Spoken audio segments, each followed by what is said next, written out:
Brent Brennan, the head coach of San Jose State. Your quarterback, Chevan Cordeiro, kind enough to hang out with us yesterday, got some accolades, and I joked with him. I'm like, congratulations. And he kind of looked at me. For those who are not aware, Mountain West preseason offensive player of the year. He looked at me and I'm like, yeah, but you want the postseason where he's like, yeah. So good accolade, but certainly won it at the end of the season. I want to start with this, okay? I talked to you. I was a sideline reporter for your bowl game in Idaho, and you told us a little story about when you recruited Chevan. And here at Circa, there's a place upstairs called the Legacy Club. Mm-hmm. And Shaun runs into an issue sometimes because he likes to wear flip-flops to work. You are of similar ilk. You like to keep it casual. So yes. Was there a little bit of an eye roll when you heard about the dress restrictions at Legacy Club? It was absolutely, and I showed up for the meetings in like a golf shirt and shorts and tennis shoes and a hat. And so a no-go up there. I had 3 restrictions walking in, I had to go change in between the meetings. Don't feel bad. I work here. Got rejected multiple times. Let's get to your team, and we'll start with the quarterback. Chevan Cordeiro coming back has really had a remarkable career starting at Hawaii. You guys are able to get him pretty big coup in the transfer portal last year.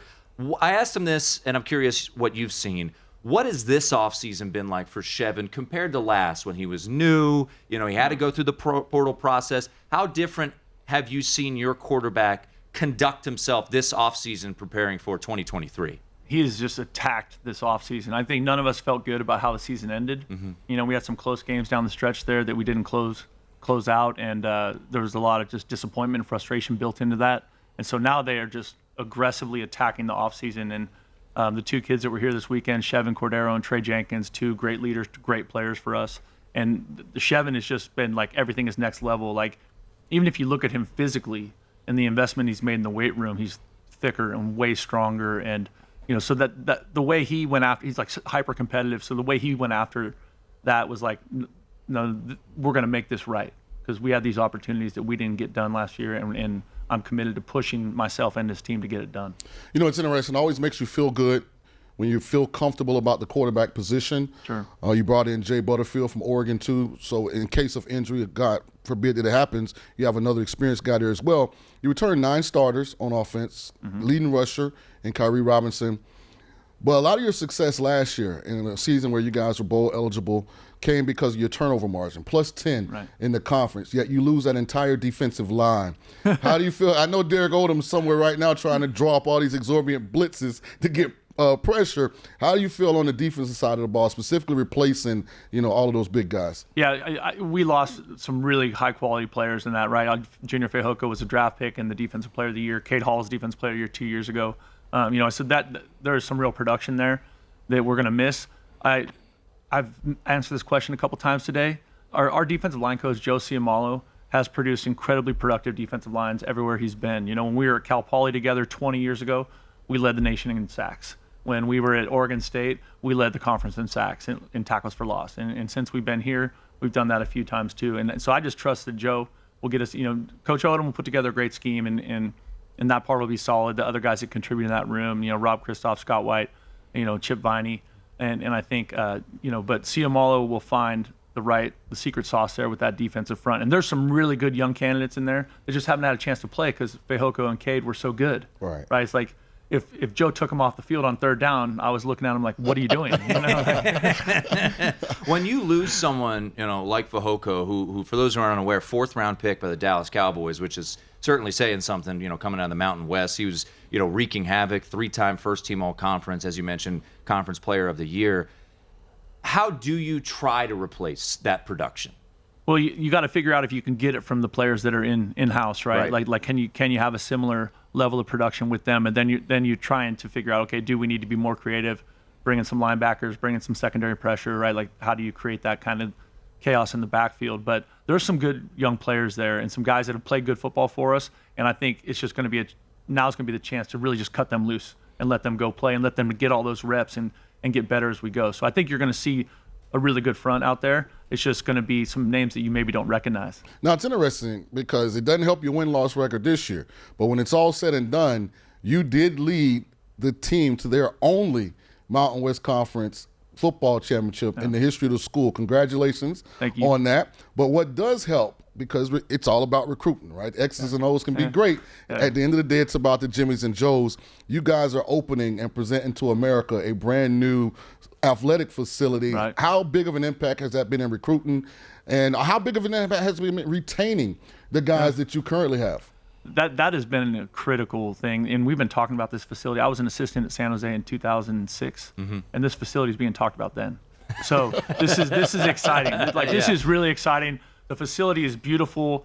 Our administration got creative. At first, it started out as a discussion of an end zone facility. Now it's a sideline facility, and it's the length of the football field. The really neat part of it is also houses men's and women's soccer. Our women won the Mountain West Championship a year ago.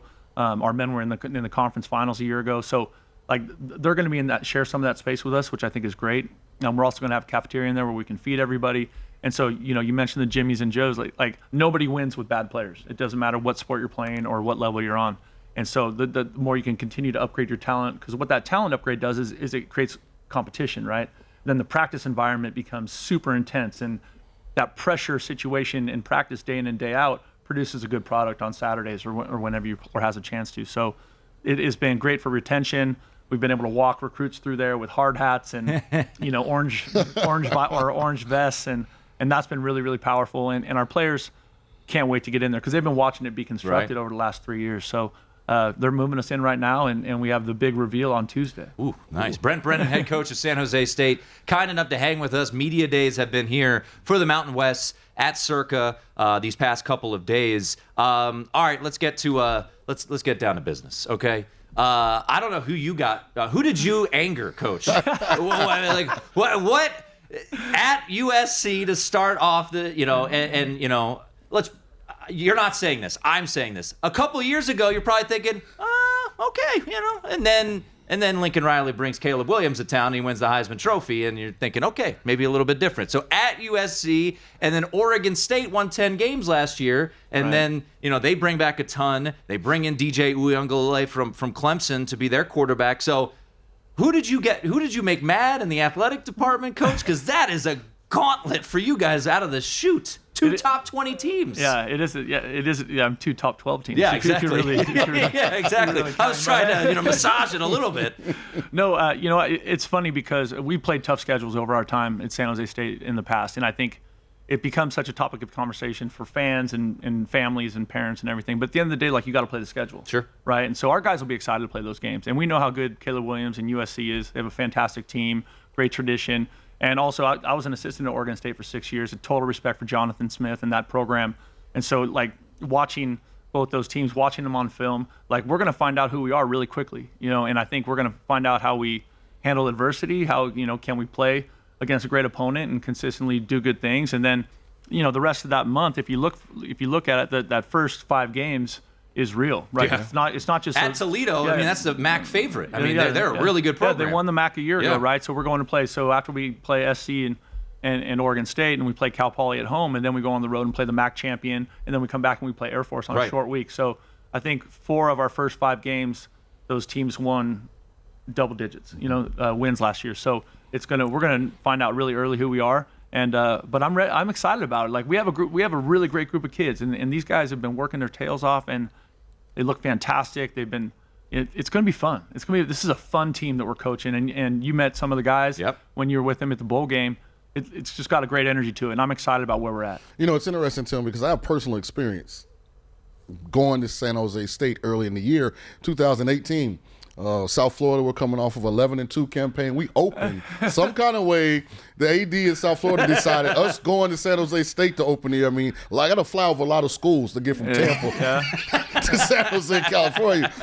It is hot. Yeah. I've been to Oregon, Jonathan Smith. I got some friends on that staff. They're in for a treat now. You walk down that hill and it's below ground, and they've got the turf. And we were from Florida, and our guys, it really impacted and affected us. So the atmosphere there, the heat, how do you guys use that to your advantage? We try and get to practice in it, as much as we can, so that we get ready for that as we go. And I remember that game. Actually, that was my first game as a head coach. Wow. And and it was a game for a while. And then your quarterback went nuts, and then it was like he was running all over us, and he was such a good player. I forget his name. Quentin Flowers. That's right. Yeah, he was fantastic. Yeah, but I don't want those guys to come back on the schedule. Coach Brent Brennan, San Jose State. stuff, folks, Coach. Good they luck this open year. up the year at USC, and then CBS 3:30 Eastern Labor Day weekend on Sunday, all by your lonesome. San Jose State on Big CBS. Coach, best of luck. We really appreciate it. Thanks a lot. Thanks for having me. Go to VSiN.com/subscribe to become a VSiN Pro subscriber today.